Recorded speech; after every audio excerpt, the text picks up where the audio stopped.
Hi, I'm Bella, and I'm your Wednesday host for Planet Pathlings. Today I'll be discussing cleansing, what it is, why we do it, when we do it, and how we go about it.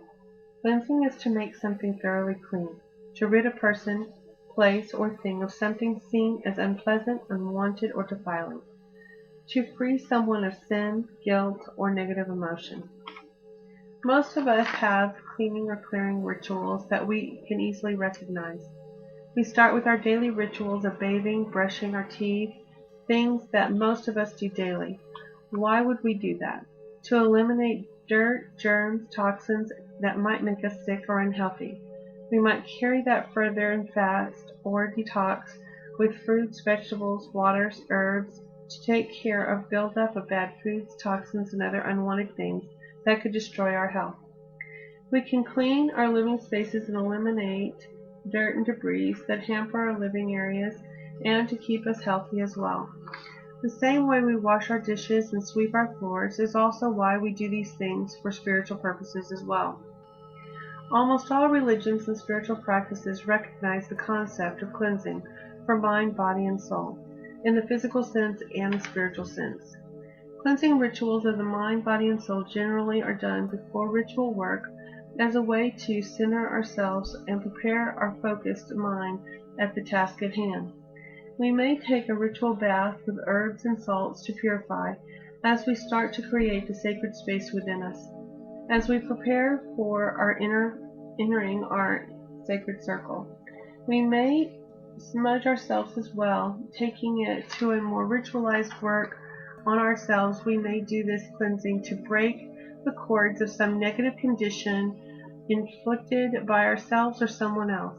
In some traditions, someone may rub an egg, generally in the Stations of the Cross, over your body to remove any negative spiritual ick. We may do a more thorough cleansing of our home several times a year or for good measure, and for any other time we feel that bad, stagnant, or malicious energy has been left or sent into it. This is a thorough clearing with irregular cleaning supplies that may include salt, herbs, Florida water with a cleaning mix, and may be followed by a smudging of all the rooms to clear the sacred home space. Salt lamps, incense, candles help keep it clear as well. I place selenite and desert rose in each room to keep clear the energy and to bring peace and harmony into the space. Plants are also a great way to keep rooms self-cleansing too. We cleanse and clear our sacred space when we begin and build a sacred circle. We do this to remove any unwanted energy, to fluff up and revive the energy we do want, and to further our descent into the trance state.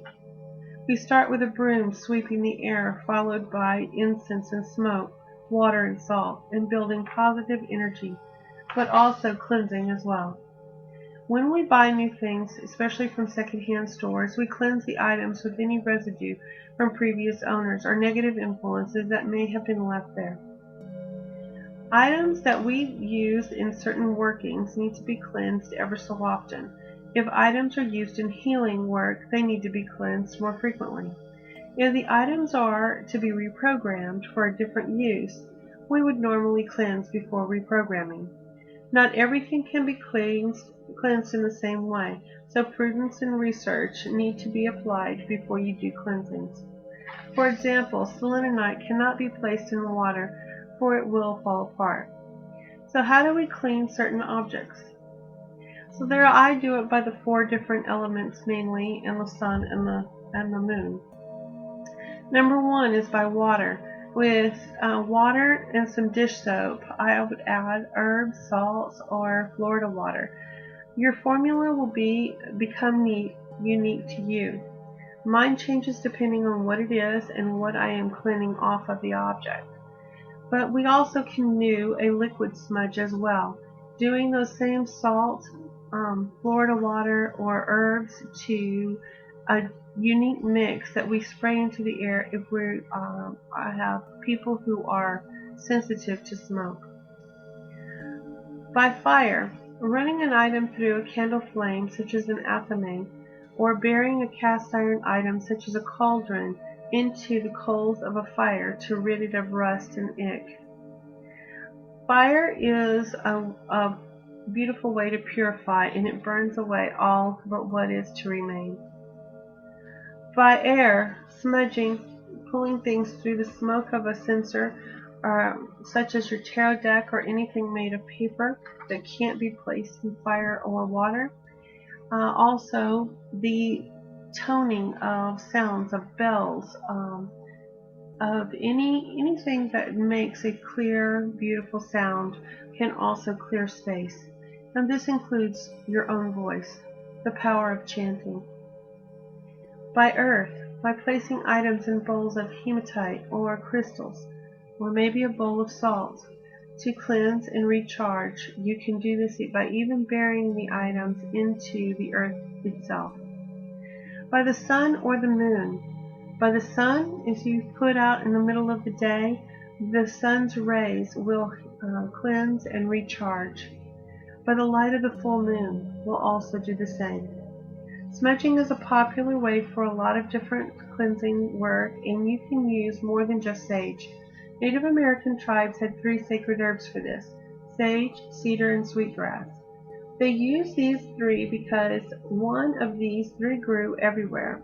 So I encourage you to discover what grows in your area and find a spot where you can harvest your own. This is what makes it special and more sacred to your practice. That being said, other herbs can be used or infused into smudge sticks as well. Rosemary and lavender are some of very popular ones. Cleansing is not just for removal of bad things in my eyes, but the beginning process of recharging, recentering, protection, grounding, and focus. It is a process that can begin any and all rituals, no matter how mundane or extra spiritual.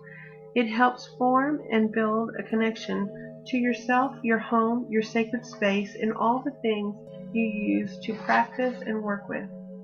It can be quick and easy, or it can be as elaborate as a sacred ritual. It is entwined in our daily lives as well as our spiritual and magical lives.